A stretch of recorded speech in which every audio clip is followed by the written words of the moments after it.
Anakapalli TDP మాజీ MLA పిల్లా గోవిందుపై YCP నాయకులు కొందరు చేసిన ఆరోపణలను ఖండిస్తున్నట్లు టీడీపీ నాయకులు మల్లారాం బుజ్జి అన్నారు. టీడీపీ కార్యాలయంలో ఆయన మాట్లాడుతూ పీలా గోవిందపై వైసీపీ నాయకులు మాట్లాడే అంత సీన్ లేదన్నారు. ఇప్పటికైనా నోరు అదుపులో పెట్టుకోకపోతే తీవ్రంగా ప్రతిఘటిస్తామని మల్లారాం బుజ్జి హెచ్చరించారు.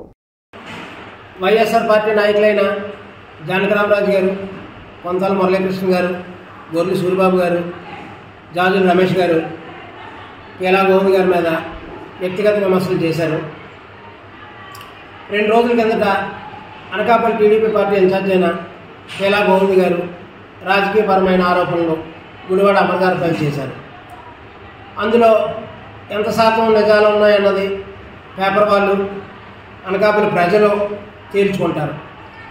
రాజకీయపరమైన అంశాలుగా ఒక పార్టీ ఇన్ఛార్జిపై ఆరోపణలు చేయడం చాలా సహజం.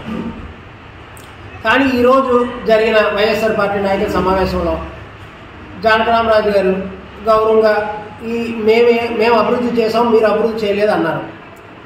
తెలుగుదేశం గవర్నమెంట్లో ప్రజలు కనపడే విధంగా ప్రతి రోడ్లు, అలాగే కొన్ని వీధుల్లో కళ్యాణ మండపాలు, ప్రజలకు కావాల్సిన సమస్యలపై అన్ని విధమైన అభివృద్ధి కూడా మేము చేసాం. అలాగే ఉద్యోగ శాఖకి కొన్ని ఫండ్స్ కూడా రప్పించడానికి గోవింద్ గారు ట్రై చేశారు. అది జగన్ గారి దయ వల్ల అది పులివెందులకి తరలిపోయింది. మీ ప్రభుత్వం ముఖ్యమంత్రి గారు జగన్ చేపట్టిన సంక్షేమ పథకాలు తప్పితే మీ ప్రభుత్వం వల్ల అనకాపల్లికి ఏ అభివృద్ధి అయిందో మీరు చెప్పండి.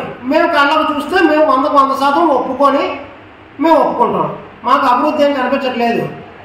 సంక్షేమ పథకాలు అంటే జగన్ ప్రభుత్వం ద్వారా సంక్షేమ పథకాలు, ఆ బ్యాంకులో డబ్బులు పడడం, అవి తప్పితే ఇంక ఏ రకమైన అభివృద్ధి మాకైతే కనిపించలేదు.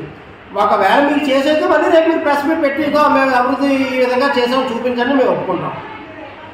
అలాగే మురళీ గారు కూడా ఒక మాట అన్నారు, రాజకీయం అన్నాక సహజం. ఆయన వాళ్ళ పార్టీలో 2 మనుషులు కొట్టుకుంటున్నారు వాళ్ళ సీట్ కోసమని.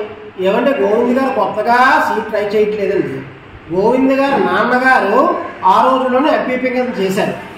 2009లో పీలా గోవింద్ గారు అనకాపల్లి ఎంపీ సీట్ కింద కూడా డిక్లేర్ అయిపోయిన క్షణంలో ఆఖరి నిమిషంలో ఆగింది.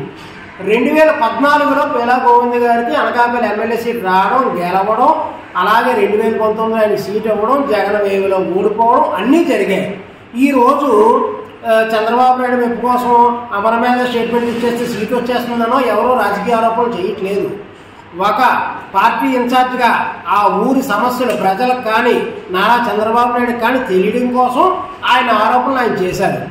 ఒకవేళ ఆయన మాటల్లో ఏమైనా మీరు తప్పించితే మీ పార్టీ ఇన్ఛార్జ్ మాట్లాడమనండి.